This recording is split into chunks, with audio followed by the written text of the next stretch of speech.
Hello সবাইকে, আমি শুভাঞ্জনা। আড্ডা বাসের আরেকটা আড্ডায় সবাইকে ওয়েলকাম। আজকে শুক্রবার আর এখন বাজে 11:20 মতন।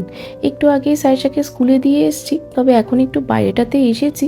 আসলে কালকে রাতে না এত বৃষ্টি হয়েছে, আজকে সকালবেলাও খুব বৃষ্টি হচ্ছিল, তাই সাইশাকে আজকে স্কুলে দিয়ে আসতেও একটুখানি লেট করলাম।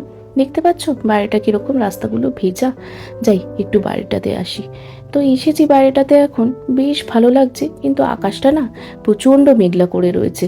তবে মাঝে মধ্যে একটুখানি রোদও উঠছে। ওই পাশটা দেখো, আকাশটা কীরকম কালো হয়ে গেছে। তবে এখন এখানে এরকম রোদ বৃষ্টির খেলা খেলতেই থাকবে। এই একটু আগে কালো হয়েছিল আকাশটা, এখন দেখো আবার কীরকম নীল হয়ে গেছে। কি ভালো লাগছে চারপাশটা দেখতে। কিন্তু এখন না এখানে প্রচণ্ড ঠান্ডা। মানে তোমরা তো জানোই যে অস্ট্রেলিয়াতে এই মে মাস থেকে মোটামুটি আগস্ট মাস অবধি কিন্তু প্রচণ্ড ঠান্ডা থাকে, মানে যেটাকে আমরা শীতকাল বলে থাকি। আর অন্য সব জায়গায় যেরকম এখন প্রচণ্ড গরম পড়ছে, এখানে কিন্তু ঠান্ডায় আমরা পুরো কাবু হয়ে যাচ্ছি। এই কিছুদিন আগে গাছগুলোতে তো দেখেইছিলে যে পাতা ছিল, মোটামুটি সব পাতাই এখন পড়ে গেছে। হলুদ, অরেঞ্জ আর লাল হয়ে গেছিলো কিন্তু একটা টাইমে, কিন্তু এখন দেখো গাছগুলো সব ন্যাড়া হয়ে দাঁড়িয়ে রয়েছে। আমার মনে হয় গাছগুলোও না অধীর আগ্রহে ওয়েট করছে যে কখন একটুখানি ওয়েদার ভালো হবে আর ওরাও আবার প্রাণ ফিরে পাবে।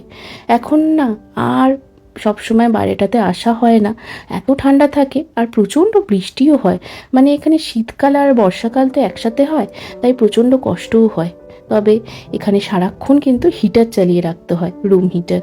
আর রাতের বেলা তো অসম্ভব ঠান্ডা পড়ে, কখনো কখনো কিন্তু 0 ডিগ্রিতেও নেমে আসে টেম্পারেচার। আর দাঁড়াতে পারলাম না বাইরেটাতে, তাই ভেতরে চলে এসেছি। যাই হোক, আজকের এই ব্লগটা এখানেই শেষ করছি। ভালো লাগলে লাইক, কমেন্ট, শেয়ার করে দিও, আর আমার পেজ আড্ডা বাস ফলো করে দিও।